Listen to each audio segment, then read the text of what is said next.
papasukin po natin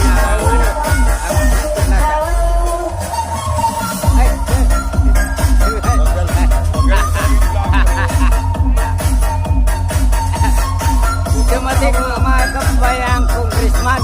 Ayan.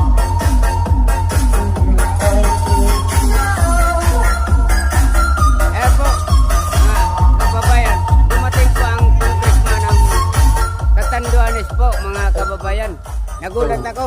Nasa likod ko lang pala sila. The presence our provincial congressman, Honorable Rodolfo Rodriguez. Ayan po mga kababayan, nagulat po ako ng nasa likod ko lang pala si Congressman Rodolfo Rodriguez. So before formally open our part 2, hindi ko alam na nasa likod ko. Ayan, kukunan po natin mga kababayan yung pinakahiding nila. may I call the present our barangay council. Ayan po. Ngayon, nagulat po ako mga kababayan. Ayun pala, nasa likod ko si Congressman ng Catanduanes mga kababayan.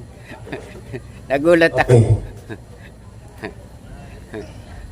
Pinaapulan ko tabi yung gabos ng mga barangay council na magpunta uyas sa barangay plaza. Tangani mapo ng tanaang ikawang parte ng atong okasyon. Tapos tabi gabos ng mga jóvenes na mga ikibitar namo sa manlain-lain na lugar. Wala pong kataw-taw po ang plaza sa barangay plaza. ng biga pa. Siguro anong oras na? Mga alas 10 na yata po ito mga kababayan. Walang kataw-tao. Kaya yan, ang congressman ng Catanduanes po ay nandirito na. So, wala po siyang inabutan ng mga tao.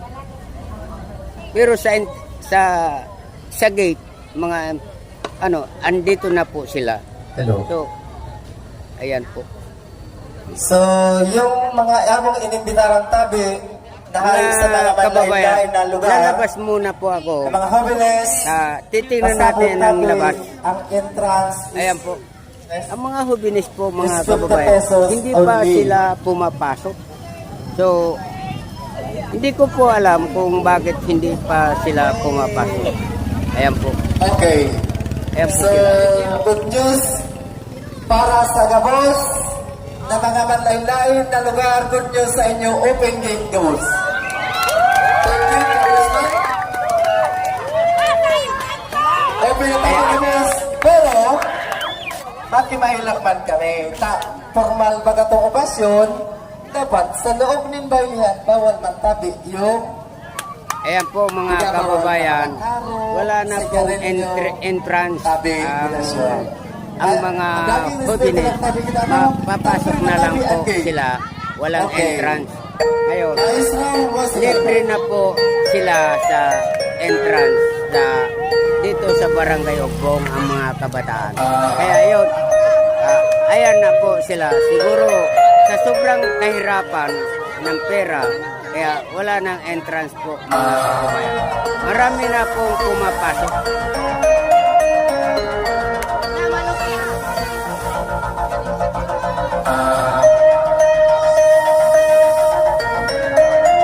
Hindi ko po alam mga kababayan, baka sagot na ni Congressman. Ayan, pasok!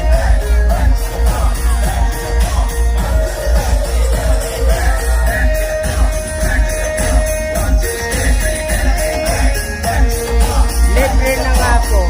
Hanggang ngayon, wala pa pong pumapasok yung mga kabataan.